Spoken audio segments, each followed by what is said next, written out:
up guys, it's your girl Bree and welcome back to my channel. I'm so excited to be bringing you all this video today. I know I've been gone for a while, I know, I'm sorry, but I'm back and I'm excited, ready to get the ball rolling for this 2021 year. I have a lot of content already planned.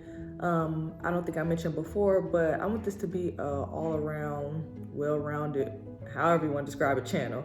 So of course I'm bringing you all my home series videos, but I also want to mix it up with the other different type of videos. So stay tuned for all of that exciting content coming. So as you can tell by the title of this video, we're all talking about buying a house during COVID, okay? I want to provide you all tips and some statistics because I'm a numbers person, I like facts. So just to help you all feel comfortable with buying a house during COVID, because girl, COVID's not going nowhere. I bought my house during COVID and I want you all to feel comfortable doing the same. So, you know, as long as you've been doing what you're doing, saving your coins, got that credit score right, you know, taking all the proper steps, I want you to move forward with it. Don't back down because, oh, it's a whole pandemic, I can't do it. No, you can do it. So I'm gonna help you feel comfortable with that today. So if you see me looking off to the side, I have my notes over here. Want to make sure I don't mess up any numbers and, you know, sell you any false facts. So without further ado, let's get into it. So we're gonna basically be talking about buying a home unseen. Now, this has been around for a little while. It was mostly used by foreign buyers, investors, people doing, you know, long distance shopping. But it's become more popular now during COVID. Like people are really making offers on homes, buying homes, signing contracts, sealing deals without even stepping foot into the home. That's amazing. So I want you all to take advantage of the technology that's out these days. Technology is a wonderful thing.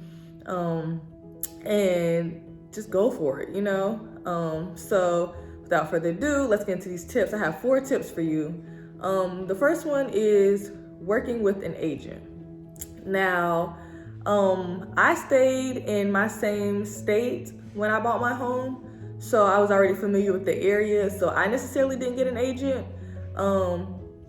That's not to say other people don't that stay in the same state as well, but I think it's mostly important if you're a long distance shopper. You know, if you plan on moving to another state, I think it's very important, or it'll be very beneficial rather, to have an agent there that's very familiar with the area. You know, he's been doing this for a while, that can be your eyes and ears, you know, throughout the process. I think that'll go a long ways. Also, like I said, take advantage of technology. You know, depending on where you live and your state's regulations, some places still aren't doing in-person tours.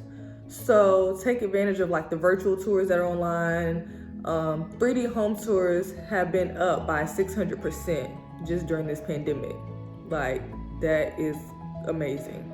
So definitely, you know, utilize technology. It's a beautiful thing.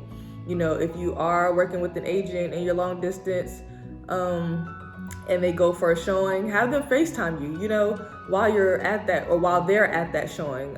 You know, it's all good and dandy to send pictures and everything, but if you're on FaceTime with them while they're walking through it, you know, you get that real-time experience. You're able to understand the flow of the home and everything of that sort. So I would definitely say, you know, to utilize technology. Also ask for a floor plan. Once again, pictures are a great thing. Video tours, they're also a great thing, but knowing the actual floor plan of the home can be beneficial for other reasons. So just knowing the dimensions of the space, you know, that can help with setting up your furniture. Like, you don't want to buy furniture that's too big and you get it delivered and you can't use it, you know? Like, it would have helped if you would have known the dimensions of your home so you know how to set up your space and everything.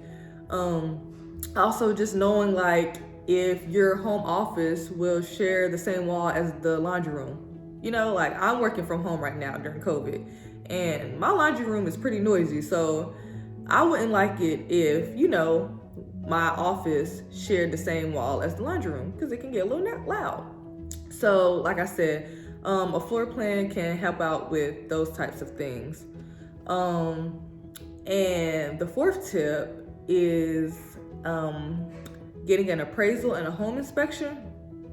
Y'all, this is so important. Like, I can't stress how important this is. It's so important that I might just do a whole separate video on home appraisals and inspections because it's really important. Especially if you aren't there in person and you have an agent go for you, it's even more critical that you get this done.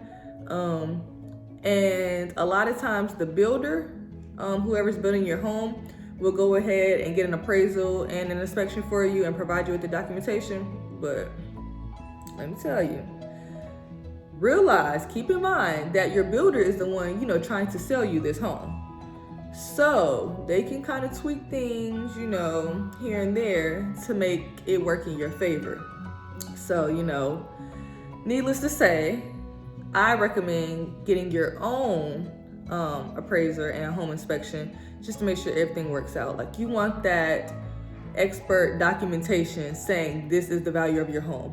Your value is in such and such condition. So you know what you're investing your money into. Like, this is your hard-earned money, and you want to make sure you're investing it into something you want, something that makes you happy, and something that you look forward to living in. So I would definitely say that is the most important tip that I really have today. I know for me, I did my own appraisal. I did my home inspection. My builder, they did theirs, but I went ahead and, it's worth the extra money to just go ahead and get your own done. Like I said, I got my house during COVID, so there were some restrictions with my home. I didn't have too much of a, strenuous process just because it was a pandemic. It was minor things like they didn't want extra people on site while the home was being built, to keep the number of, outside people on the site, keeping the traffic down. So, which is understandable. So like when I had my pre-drywall inspection, I did that with my project manager through FaceTime, and was able to figure out everything. And it wasn't even really any issues. I think the only issue was that I knew that I wanted my TV for my living room on the wall. And so I have stated that I needed the outlet raised, so you don't see the cords hanging. So, and they had it at the standard height. So, that was easy fix, being able to put that up there. And then also I think it was something with the fan, like I had ceiling fans installed in all of the bedrooms and the living room. And so I was able to fix that. So, it's also important to have that pre-drywall meeting because once those walls go up, it's kind of hard to fix things. So, you want to catch it before you can. Like I said, of course, mine were easy fixes, so that was perfect. My appraiser was excellent. My home inspector, y'all, I had the best home inspector. Like, he went above and beyond. Their job is just to come in, inspect the home. They have a checklist, checking off everything, make sure everything's right, jotting down notes for things you want to look out for. They're checking the condition of the home and making sure it's up to par. But my home inspector, went the extra mile. Like, I walked through the home with him, and everything that he was checking off his list, he explained to me. He didn't have to do that. That's not his job. Like, he could have left me outside and said, I'm gonna go walk through the home, 5 minutes, check everything off and be out, but he didn't. And so I'm so grateful for that because, like I said, this was my first time buying a home. This is my first home. So it was a lot of stuff that I didn't know. And I was just, very grateful that he took that extra step to go ahead and teach me. And so I very appreciate that. So I would definitely say, once again, that the appraisal and the home inspection is the most important tip I can give today. And, just go ahead and go for it. I want this to be motivation. I want this to be some type of, sense of safety that you feel with going ahead and, making that extra step. I'm so glad that I did it. I am enjoying my home. I've been in it for about 6 months now. So I'm just so excited, and you know, I'm just happy to see what else I have in store. Like I said, I'll be bringing you all more videos, like home improvement videos, updated decor videos, a lot of other helpful tips, and then, like I said, you know, throwing in some extra stuff that doesn't have to do with the home series. So I appreciate you all for watching this video. Follow me on Instagram at _yesitsbreezy. I will leave it down in the description box. Please don't forget to like, share, comment, and subscribe. Also, you can DM me on Instagram if you have any questions, suggestions. I do different polls on there, so you know, you might want to follow me on there to put your input. Like I said, you can also put in the comment section. You know, I'm passionate about this, and so I just want to share my experience with you all. By no means am I an expert. I'm just, you know, giving you all my experience and hoping it can help out. I love seeing the comments about how I'm motivating you all and I'm being inspiring.